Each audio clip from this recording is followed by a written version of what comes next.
Halo guys, welcome back to Indonesia Channel. Apa? Ibu kenapa bu? Ini ganteng banget udah nikah bu. Oh ya Allah.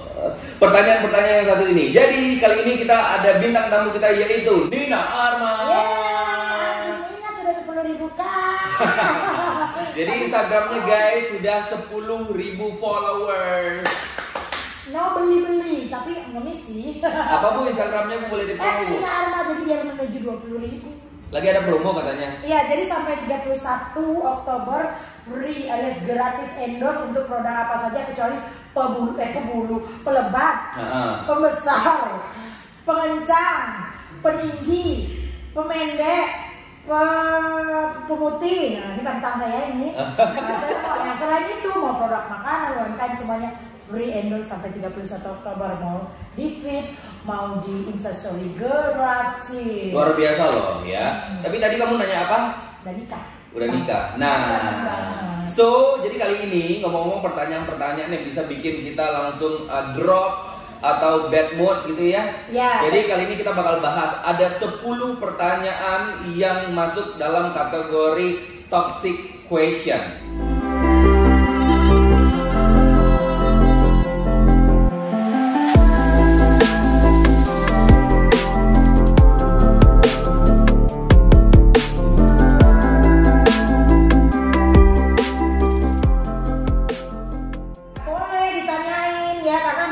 Kalau di bule-bule sana ya, 5 dari 10 pertanyaan toksik, bahkan 10 ini nggak ada ditanyain. Nggak ada ditanyain di bule, maksudnya bukan membandingkan, tapi memang kita perlu akui di luar sana itu 10 pertanyaan ini nggak perlu mereka nanya, dan mereka tahu bahwa itu etiknya nggak penting banget sebenarnya. Kok gue tahu banget sih di luar sana, bule sana pernah sama bule nggak sih? Kan niatnya memang mau sama bule. Bukan bule ya, bule. Halo Chris Evans, Captain America and your future wife. Oh tinggi loh seleranya loh. Oh iya dong, Captain America jadi tinggi, seleranya saya. Hati-hati ketemu Tuhan bu. Nah, jangan dong, ketemu Tuhan kan gak tiap hari kita sholat. Oh iya benar. Tapi juga kalau ngomong soal Tuhan gue jadi merinding deh. Jangan kayak satu deh, kapan nikah? Situ mau saya tanya balik. Kapan metom? Ya kan pertanyaannya dengan jawaban yang sama kan? Benar. Kapan nikah sama kapan mati kita kan nggak pernah tahu. Oke. Berarti kita masuk ke pertanyaan yang pertama yang masuk ke dalam toxic question. Pertanyaan pertama adalah kapan nikah? Apa ini untuk saya wanita yang berumur sudah lebih dari 22 tahun? Sudah lebih dari 22 tahun lebih banyak maksudnya. Oke. Jadi pernah ditanyain nggak sih? Pernah. Saya sering dan itu nyakitin hati saya. Sabar Pak, calm down. Masih pertanyaan pertama. Tarik nafas, tahan. Baru satu pertanyaan pertama. Saya namakannya pertanyaan racun, Bang. Oke, apalagi untuk orang-orang yang mungkin sudah mulai menginjak umur 25 tahun ke atas, 30 tahun ke atas yang belum married. Pasti kongko keluarga, kumpul keluarga, lebaran lah atau arisan keluarga, sering banget ditanyain pertanyaan-pertanyaan. Kapan nikah? Kamu sering ya? Sering, karena memang agak lama ya menjomblonya. Tapi kalau misalnya dulu kan kita kalau lebaran, nunggu lebaran itu ditunggu banget. Benar. Misalnya ada kawinan keluarga tuh rasanya pingin banget datang gitu kan. Gara-gara itu, kapan mulainya ya? Saya sendiri akhirnya jarang menghadiri atau jarang exciting atau jarang enggak, biasanya kalau lebaran itu udah deg-degan aja. Sementara orang tua sendiri sejak umur saya 25 nggak nanya lagi. Oke. Mereka biasa aja. Sebenarnya ketika pertanyaan itu dilontarkan oleh orang lain, what do you feel? Sedih banget. Dan ada pengen bunuh diri gitu nggak? Nggak sampai, kan cantik. Enggak lah, karena cuma bikin orang kita bikin bunuh orang itu, maksudnya yang nanyain ini kan mereka pasti mereka udah nikah biasanya, atau tante-tante kita atau om kita, kan kita tahu sih sebenarnya mereka concern ya, tapi you should not asking that question because it's very toxic for us. Jadi bahasa Minangnya, Kak, kami juga pingin loh nikah, Bu, Tante, Ete, Madam, Pak Adang, kami nyonya nikah ya kan, tapi memang jodoh belum datang, kita kan nggak pernah tahu kapan. Benar. Jadi kalau ibarat bahasa bapak saya dari Prancis sana, siapa kapa yang panu ya berangke, yang nggak panu jadi tetanyuan sakit atin aku danyo. Benar. Dan mungkin ini kalau menurut aku ya, banyak orang yang nggak paham. Mungkin untuk mereka yang sudah nikahnya jauh lebih muda atau sudah menikah, nggak pernah ngerasain pertanyaan-pertanyaan tersebut. So Jadi ketika mereka melontarkan pertanyaan itu menurut mereka nggak menyakitin orang, tapi ternyata buat saya pribadi itu nyakitin karena saya memang sudah di atas 35 bukan 22 ya.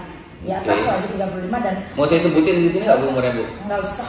menuju 60. So apa pesannya untuk orang-orang yang suka nanya kapan nikah? Pertanyaan toksik ini juga berlaku untuk yang nikah muda biasanya, tapi kok bisa sih nikah muda? Kenapa gitu loh? Sambil duluan ya. MBA ya. Jadi sebenarnya tidak hanya pertanyaan kapan nikah, Bang Pin. Jadi ada apa misalnya kamu milih-milih ya. Terus seleranya sih ketinggian. Sebenarnya ya ini aku nggak tahu mewakili perasaan teman-teman yang jomblowati, singletwati ya. Single. Oh ya, kita pasti ingin menikah. Iya. Tapi kami orang-orang muda yang kalau aku merasa dengan tetap memperbaiki diri kita juga ada usaha nyari. Cuman memang ada orang yang cepat, ada yang lambat dan ya misalnya kalau aku kan beberapa kali patah hati. Benar. Tapi bukan berarti aku tidak mau dan menutup setelah patah hati patah gigi. Jadi tapi artinya kita waiting sambil kita tetap berusaha. Cuma memang belum dikasih kayak mana. Benar. Jadi menurut aku daripada pertanyaan kamu itu nyakitin orang lain, ditanyain kapan nikah, mending kalau misalkan kamu emang niat ngebantu cariin jodohnya. Nah misalnya, Kak Nina, lagi sendiri nggak? Maksudnya apa? Misalkan aku suka nanya tuh, aku ada loh paman aku atau apa aku atau ini aku mau kenalan nggak? Mungkin itu jadi jauh lebih polite. Benar. Atau malah langsung aja tembak, udah pernah ikut kencan butang nggak sih? Oke, take me out Indonesia belum sih? Udah mau pernah loh. Oke, pertanyaan yang kedua ya.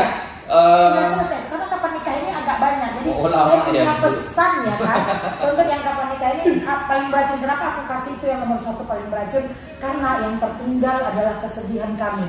Kesedihan ditanya begitu, jadi ingat orang tua yang masih punya orang tua ya, alhamdulillah. Nah kalau yang belum kan makin sakit hatinya, makin sedih. Kemudian jadinya akhirnya bisa jadi sembarangan milih. Dan akhirnya 1 year or malah sebelum 1 tahun sebelum jagung pisah karena memang pernikahan tidak hanya karena lu takut. Jadi kamu tidak boleh takut ketika kamu di usia-usia ini produktif belum menikah.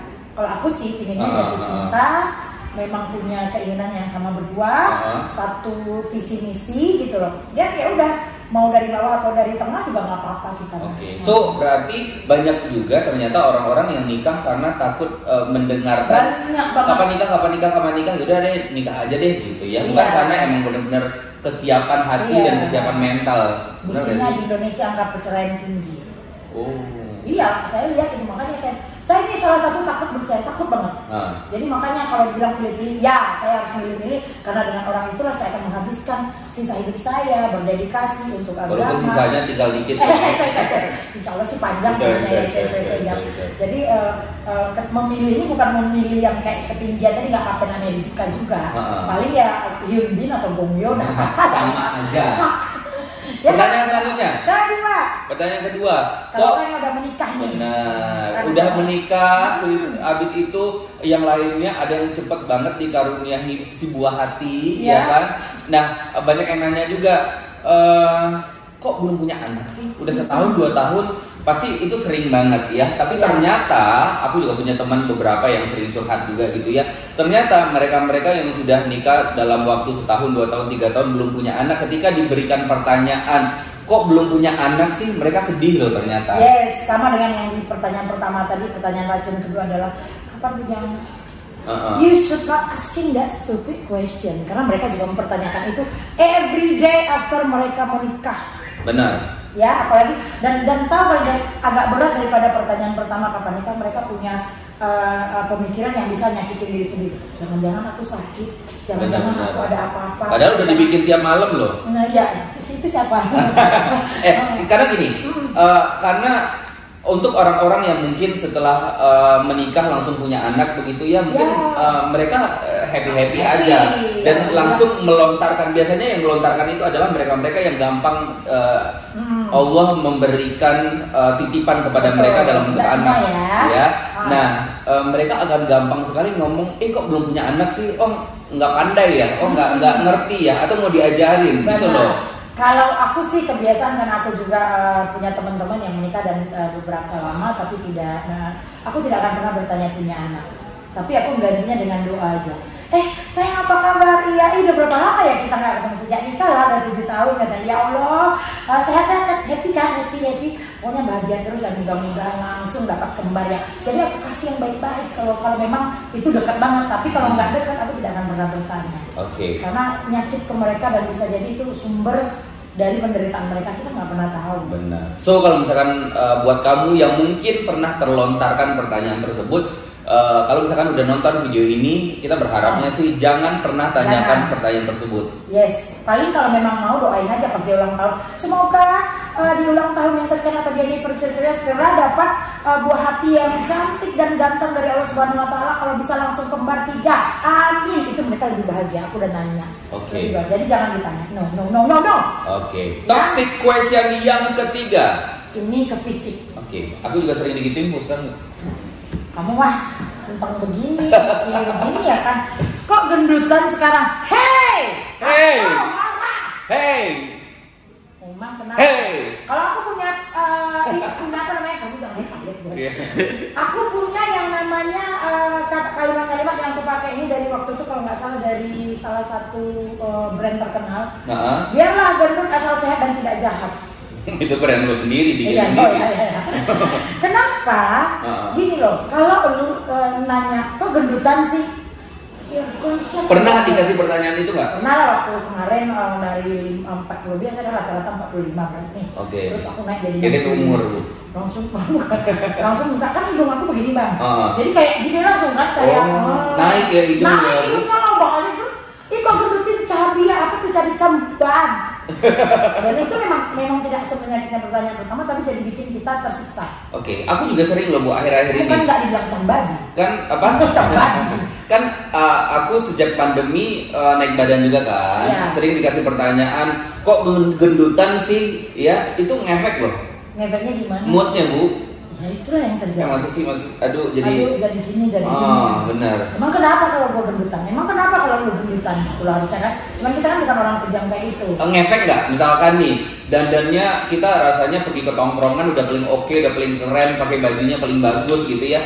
Terus nyampe di sana, terus dikasih tahu, kok gendutan sih Nin gitu. Langsung aku bad mood sehari aku MC pernah kayak gitu. Dan aku bawa fotografer sendiri waktu itu kan, Ilham ya, besok ya baru Ilham. Bang Idep ya? Dari Rizal kan, jadi kok kakak wajahnya kayak gitu. Ya aku sedih, aku bad mood, kenapa? Aku tuh Nina gendutan banget sih gitu. What gitu loh, emang kenapa gitu loh. Terus dia sambung sama si orang ini di depan fotografer. Kalau gendutan jelek. Lah gue kurus juga cantik. Mungkin. Jadi akhirnya efeknya selain hari itu aku bad mood, foto-fotonya jelek semua, kemudian aku jadi tidak suka makan dan akhirnya tubuhku sempat peleng-pelengan karena kekurangan. Benar. Kalau di Korea bahkan kan sering kejadian-kejadian di Korea. Benar, banyak yang bunuh diri karena dibilang ngebully masalah fisik ini loh. Bang Pin aku tahu nggak, aku baca di apa? Ya Dek Nin. Ya Bang Pin. Biar kelihatannya lebih tua ya kan. Bunuh diri tertinggi di dunia adalah di Korea Selatan. Why? Karena di sana fisik penting. Umur 13 tahun saja mereka kadang-kadang ulang tahunnya dikasih hadiah operasi plastik. So important. Memang benar bahwa fisik harus kita rawat dan kita jaga. But not for inside. Maksudnya jangan jadikan itu yang utama. Kan yang paling utama sekarang udah mulai itu di Korea Selatan. Yang paling utama adalah how you treat and you love yourself. Kita tadi banyak baca minang, keren banget loh kalau baca biasa. Ya. Pertanyaan yang keempat, toxic question. Kalau tadi kan fisik yang dikasih Allah, kok gendutan, kok hidungnya kayak gitu, kok pesek. Aku gak pernah ngomongin hidungnya kayak gitu. Soalnya hidung kamu kan bagus. Curhat sendiri loh. Aku kan waktu kecil hidung gitu kan. Karena emang pernah sempat 16 tahun aku insecure dengan hidung aku. Karena dari SMP aku dibilang hidung babi gitu. Jadi ini benar-benar real pengalaman aku karena hidung aku radial. Oke. Itu ngefek ke kehidupan, ngefek ke psikologis atau gimana? Langsung ceritain. Psikologis. Gimana? Aku jadi tidak pede, kemudian aku jadi menutup diri, aku jadi sangat norak karena aku selalu membuat ulah supaya orang melupakan hidung aku. Jadi ulahnya itu jahat pokoknya. Bahkan lari sampai ke hal-hal yang jelek lah, dunia malam gitu. Karena di dunia malam kan gelap kan. Kelihatan hidungnya Bu. Nggak kelihatan. So apa yang ingin kamu sampaikan kepada orang-orang yang masih suka bercandaannya ngebully fisik? Ya, di bawah 30 tahun kalian terserah lah ya, masih akan terlihat cantik dan ganteng, tapi di atas itu fisik tidak ada artinya lagi. Fisik yang bagus, kalau orangnya tidak bagus sikapnya, kalian akan tersiksa. Benar. Tapi kalau fisiknya mau bagus nggak bagus, orangnya bagus, sifatnya dan sikapnya bisa dipoles. Benar. Di Korea Selatan 13 tahun kamu dikasih hadiah oleh orang tua untuk operasi plastik. Aku itu benar apa enggak aku nggak ngerti, aku pernah baca juga. Okay. Memang terus cintai diri. Aku pingin buat yang fisik teman-teman yang merasa fisiknya atau memang karena dibully teman. Ini pesan moral paling penting. Love yourself. Yes. Cintai diri kan, walaupun banyak pembuli di sekitar kalian, tunjukkan bahwa kalian lebih baik dari mereka. Karena biasanya kenyataan yang dibully dan yang membuli, yang paling lebih keren itu yang dibully. Ternyata dia punya banyak kemampuan yang tidak disadarinya dan tertutup karena mentalnya udah down karena dibully. Jadi dia percaya dengan itu, don't trust. Dan menurut aku nih ya, menurut aku pribadi ya, kalau kita ngomongin masalah fisik, mungkin ada orang yang terlahir dengan hidung yang pesek, hidung yang besar, ada mungkin yang telinganya beda sebelah, matanya beda sebelah gitu ya.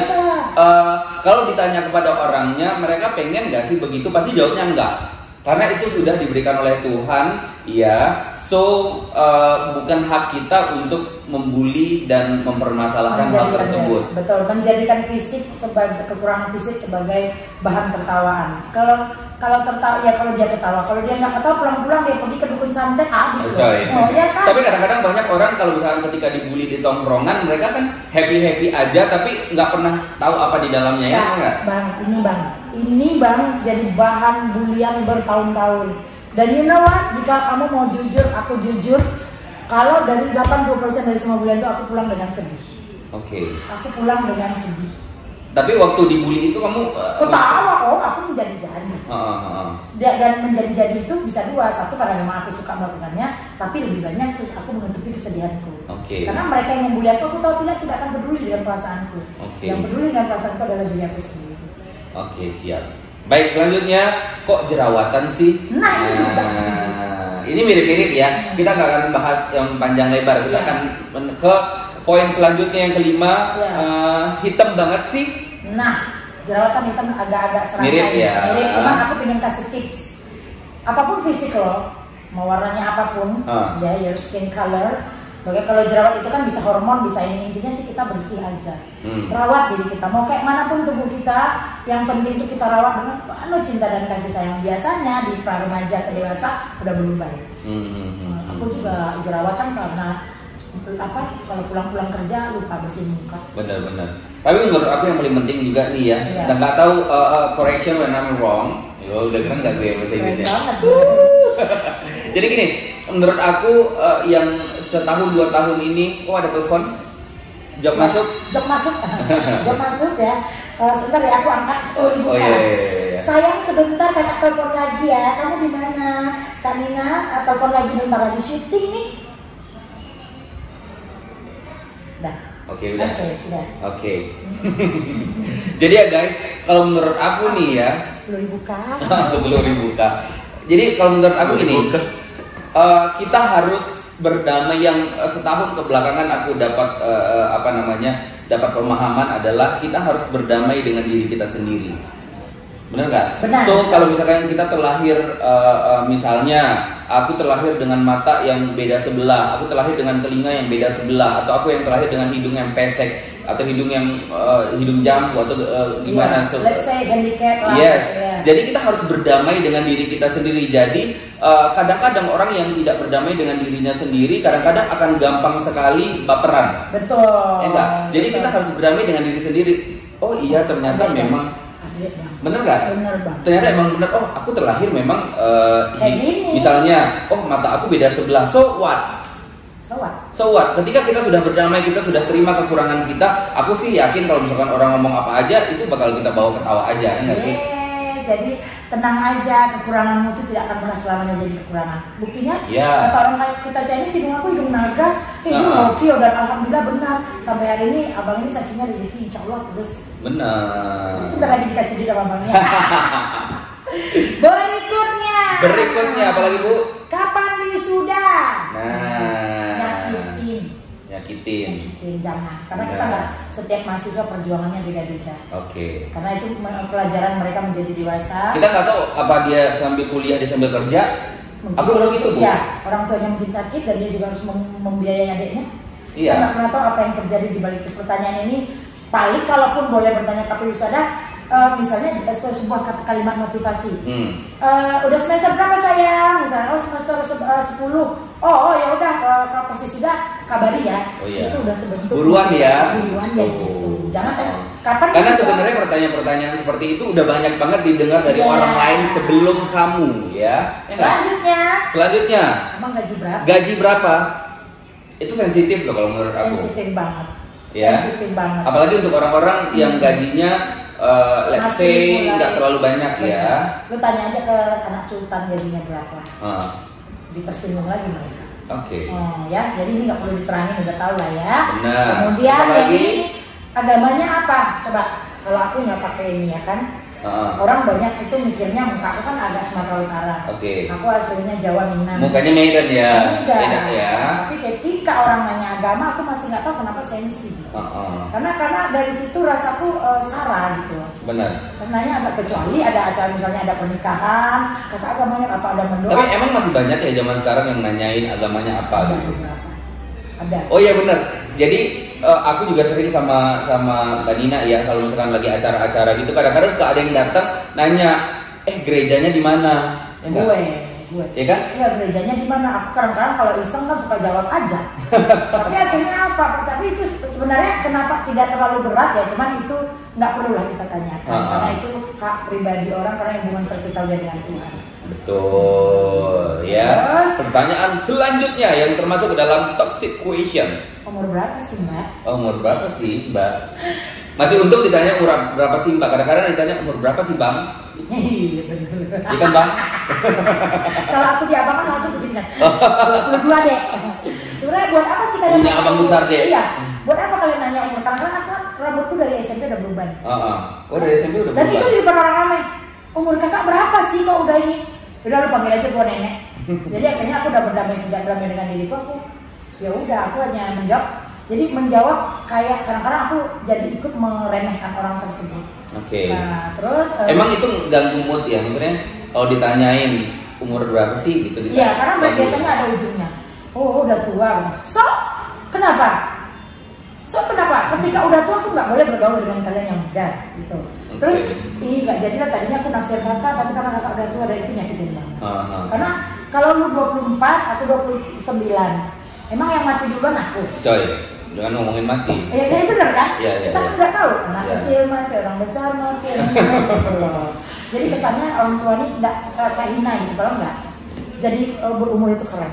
Oke. Terus umur Yang terakhir, pertanyaan terakhir. yang pertama tadi sih. Oke.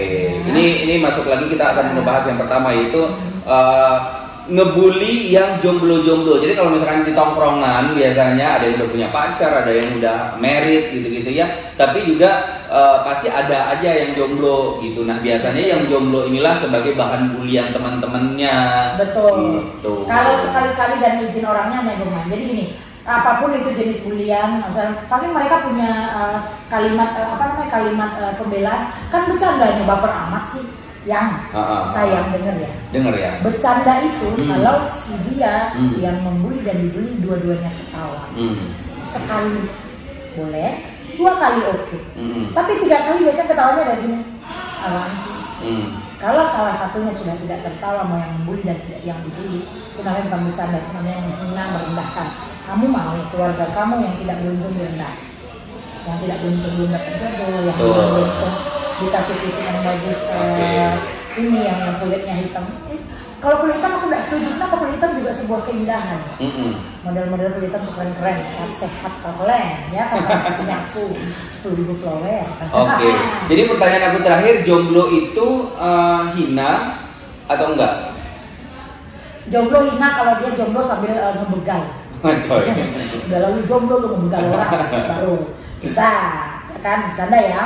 Oke. Biasanya terus kalau dia jomblo dia Karena sebenarnya banyak alasan orang kenapa dia jomblo ya nggak sih? Bisa jadi dia habis putus. ya aku sambil mikir nih alasan jomblo apa ya. Soalnya lama banget aku nggak pernah pacaran soalnya. Oh. Aku maunya nikah langsung. Oh, jai. Chris Evans, I love you, marry me. Jadi banyak alasan juga sebenarnya orang jomblo. Ada juga orang yang pengennya taruh, langsung nikah. Ada juga orang yang udah pernah berkali-kali pacaran ya putus. Mungkin dia habis putus, kamu nanyain dan ngebully masalah jomblonya pasti sensitif banget ya nggak sih? Saran aku sih, karena aku sebagai salah satu merasa bahwa aku sudah pertanyaan itu, jika kamu mau melontarkan 10 pertanyaan tadi berdua aja. Oke. Itu jauh lebih baik karena kenapa? Dia juga kadang-kadang ada rasa malu juga. Benar. Jangan di depan umum. Jangan di depan umum. Sama lu kayak marahin orang di depan umum, dan itu bukan malah dapat segan, tapi malah dapat kesakitan. Benar. Sakit hati, dan dia tidak akan segan lagi. Aku sama tante aku mohon maaf untuk tante-tante yang pernah aku bentak karena nanya di acara-acara keluarga. Tante siapa aja namanya coba? Banyak macam-macam lah tante-tante, dan sekarang. Oh, jadi tante-tante kamu sering gitu ya? Tante, banyak lah. yang merasa berkuasa atas, kalau Minang kan gitu, berkuasa atas keponaannya. Kau bilojo kawin lagi, iya Allah, rasa ingin kutanya. Om kapan lagi anaknya gitu, karena kita kurang ajar namanya. Jadi please, karena aku juga sedang merencanakan pernikahanku, insya Allah kasih jodoh kalau nggak di dunia di akhirat. Amin. Ya, pasti. Aku punya pertanyaan terakhir nih, Mbak Nin. Jadi dari toxic question yang tadi kita udah sempat bahas gitu ya. Pertanyaan mana sih yang mungkin membekas banget dari pengalaman hidup seorang Nina Arma? Mungkin dari zaman dulu kecil atau yang sekarang? Dua dulu fisik sih sebenarnya, karena aku paling nggak ngerti kenapa orang bisa membuli fisik. Oke. Gitu. Pertama hidung babi itu, yang kedua siku hitam. Ngomong babinya jangan ke saya. Oh iya. Oh hidung babi. Saya tersinggung loh. Saya tersinggung baru kali ini saya dipanggil babi. Biasanya bukan babi loh. Baru kali ini saya dipanggil babi loh. Saya yang. Biasanya saya nggak dipanggil babi bu. Tapi anjing. Jangan ngomong. Jadi itu yang paling membekas sampai hari ini adalah dipanggil hidung babi, sama kalau yang udah gede-gede tuh siku hitam. Oke, yang pertama ya, dikatain si hidung babi, sampai segimananya sih sakitnya dan gimana cara mengatasinya? Sampai marah sama Tuhan, kenapa hidung aku dikasih gini? Oh iya. Itu kan berat banget, aku sampai nggak mau sholat, nggak mau ini, gitu. Jadi hampir kehilangan kepercayaan pada keyakinan itu sendiri. Terus merasa bahwa aku nggak pantas buat siapapun. Itu efek terberat. Efek paling berat, aku merasa tidak pantas. Jadi makanya salah satunya mungkin waktu itu ya aku tidak pernah pacaran di usia muda dulu, sampai sekarang sih sekarang beda rasanya. Dulu itu karena tidak percaya diri lagi. Setiap melihat kacanya kaget. Kacanya retak ya. So itu sampai parah banget kan artinya. So bagaimana sih caranya seorang Nina Arma mengatasi hal tersebut gitu, bisa happy kayak sekarang gitu? Jadi alhamdulillahnya aku punya teman-teman di antara banyak yang ngebully itu kan pasti orang baik juga sebenarnya. Pada akhirnya karena waktu itu kan aku rajin baca, jadi akhirnya ini aku cari teman yang sepikiran, sefrekuensi, ngobrol dan sama-sama saling. Jadi kami ngumpul waktu di SMA nih. Ini yang memang kena bully-bully nih 4 orang. Ada 8 orang yang membuli-bully. Jadi yang berapa orang ini kita sering ngobrol. Akhirnya aku beranikan diri untuk masuk ke yang 8 orang ini. Akhirnya bertanya, mereka nyanyi sengaja, nggak ada bahan gitu. Jadi aku jadi kasihan karena di teman SMA aku nasibnya sekarang ya boleh dikatakan aku alhamdulillah gitu loh. Jadi yang membuli itu malah banyak, bahkan bahkan minta bantuan sama kita. Berarti kamu lebih better dibandingkan setelah SMA akhirnya aku bergaul lebih luas. Berarti kita ambil kesimpulan orang yang ngebully kadang-kadang mereka cuma iseng tapi nyakitin. Nah, mereka nggak nyadar. Untuk orang-orang yang sering dibully, padahal mereka cuma sekedar bercanda, tapi mereka terlalu ambil hati, benar nggak sih? Ya, caranya batas kita dinaikkan. Jadi kalau misalnya sekali 2 kali gua maafin, 3 kali, kalau aku kan 5 kali. Tapi kalau ke-6 kali dan hatiku sakit banget, aku ngomongin dulu. Udah ngomongin besok diulang lagi, dia misalnya dia mau say sorry atau enggak, yang ke-7 kali baru bereaksi. So apa pesan yang ingin disampaikan untuk 2 orang nih? Yang pertama untuk orang-orang yang suka memberikan toxic question kepada orang lain, dan yang kedua untuk orang-orang yang sering diberikan pertanyaan tersebut. Yes, yang pertama untuk yang diberi pertanyaan gak usah baper banget, didoain aja semua yang bertanya, dan kalau bisa belajar untuk mengabaikan, karena pengabaian adalah salah satu hal terbaik untuk pertanyaan dari racun, tapi tetap berusaha. Kalau untuk yang menanya gantilah pertanyaannya, karena ras baper itu nggak ada maksud gini, baper itu real. Hmm? Rasa sakit itu real. Rasa sakit karena kata-kata itu real. Nggak bisa, alah gitu doang baper yang nggak berlaku untuk buat kami yang merasa.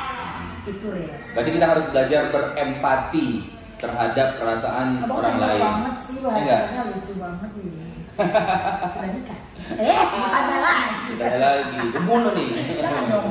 Oke, terima kasih Mbak Nina Arma. Thank you Indonesia, keren banget. Jangan lupa subscribe dan apa lagi? Like, subscribe, komen di Indonesia channel di sini apa sini ya. Sini terus kemudian follow Instagram saya @nina arma. Oke, bye. Bye.